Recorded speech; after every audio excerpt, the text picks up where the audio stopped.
Hi, everybody. Right now, there's no package to open, but I got a question today that I have been asked many times, and it's a story that I've repeated many times. But this time, I thought maybe I should put this on film and, as the kids say, for the record. I was asked how all of this got started. Something that evolved from 7 boxes to 2 small buildings and this room and the stuff in the basement and stuff in the garage, etc. And it actually happened in 4 phases. None of this was planned. Back in the day, going back to the mid to late 70s, the tribe was much smaller, and the 3 men that we called daddies, brothers, and mentors, first Jack Jackson, second Tom and Jerry McNichol, gave us things to read. From Tom and Jerry, we were more likely to get the Leatherman's Handbook, or to go in and meet for lunch to pick up the newest copy of Drummer so that we could go looking for Mr. Benson. From Jack, we would get old exotique magazines or erotiques, or the occasional scandalous newspaper, or something that might have come in from Europe like Fantasia. Even though there were old issues, there were things we could read. The many publications and books and things that are so common today weren't so common then. And all of those bits and pieces were treasures. The early contact magazines that New York was famous for.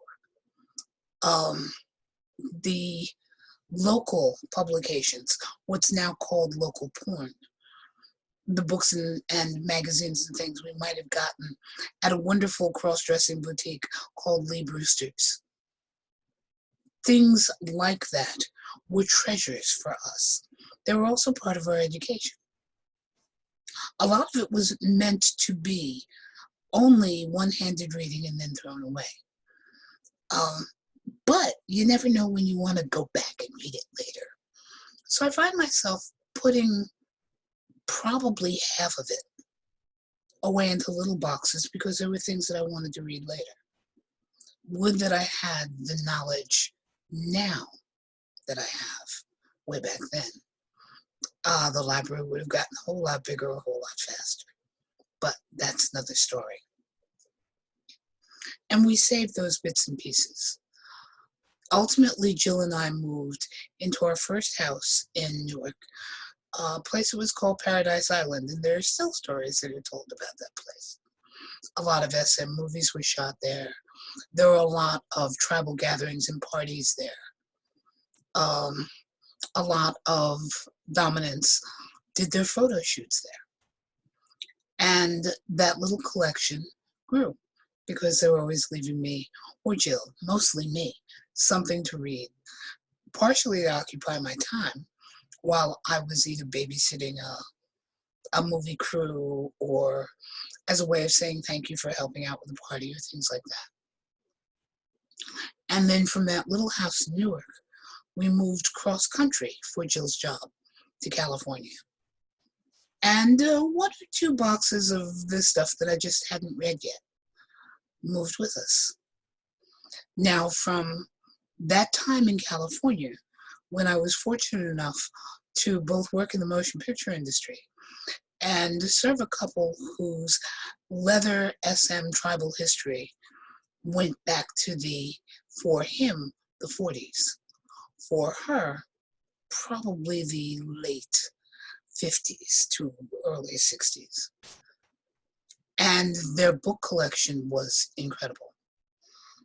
I would read at night and put things on different shelves so that I could go back and read later, and wish that I could share this fabulous little library, probably 30 or 40 linear feet. But to me, that was an amazing treasure, especially compared to my 2 or 3 bookshelves of books and magazines and newspapers and things like that. I acquired a lot more while we were in California because, of course, California was a hotbed for New Age, kink, SM. Leather and lace had become a thing, and we had our own newspaper. Um, there were a lot of different men's groups that were popping up, and in those very early stages,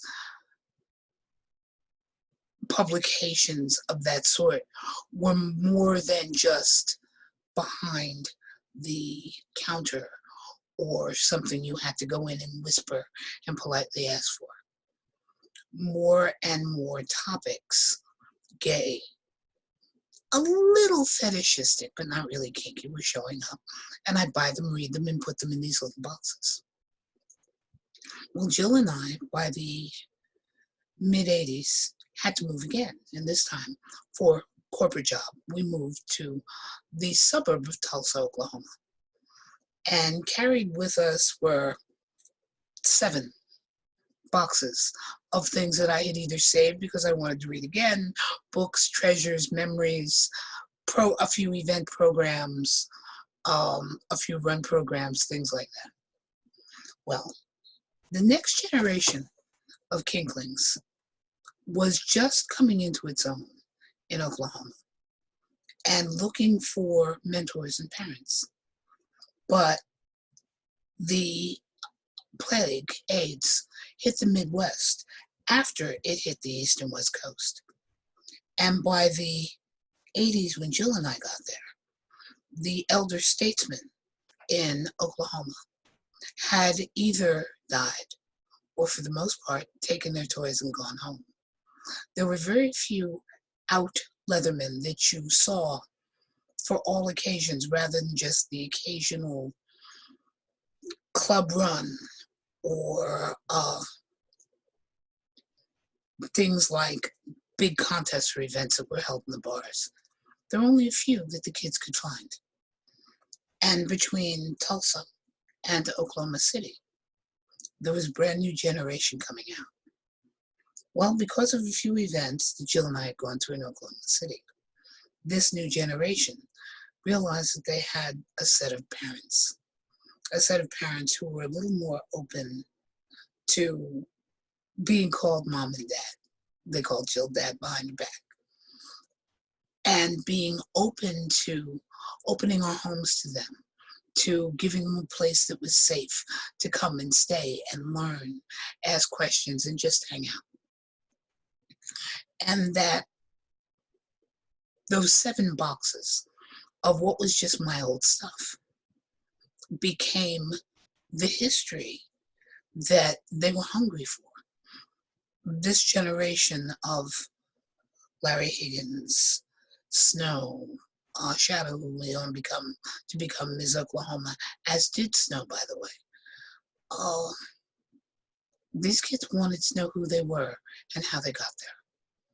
And they would rummage through the boxes on the weekends, and each would pull up a little stack of something by their favorite place, because they usually camped all over the living room and occasionally even in the dining room. And I would find them reading, and they would ask questions of Jill and me about the events, the books, the people we knew, the places we had been, the events we attended. And about 50% of the time, I would say, well, half of what you're looking for is in the box. Go look. And they would. And then there would be other questions the next weekend. And the answers pretty much ended up, it's in the box. Go look. Well, the new group called TULSA, the Tulsa Uniform Leather Seekers Association, of which Jill and I were both charter members. We were at the very first meeting, the first gathering, to see if anyone was even interested in forming a leather group. My club brothers, because we were the only 2 women, also wanted that information. They were hungry for it, because Jill and I could travel, me far more actually than my partner.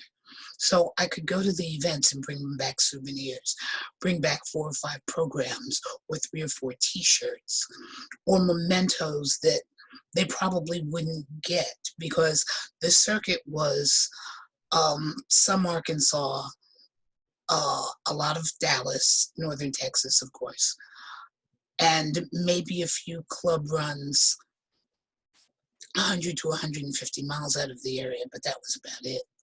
Versus running up to San Francisco, remembering that I worked in Los Angeles and served in Los Angeles, to be able to attend a very new event called Folsom, or the very early drummers that were put on by Audrey Joseph, um, or being able to even get a hold of drummer magazines, because an awful lot of things could not be mailed into the state of Oklahoma.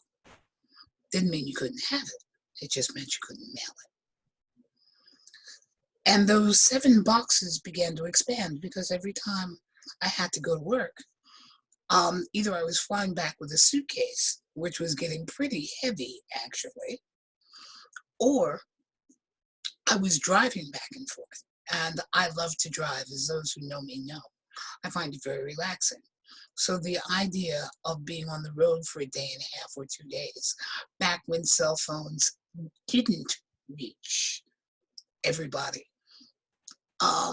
I found just to be the most tranquil. I could put on some loud music, stop wherever I wanted to, see sights that I probably wouldn't get a chance to see, and take my time going into service or take my time going back to work.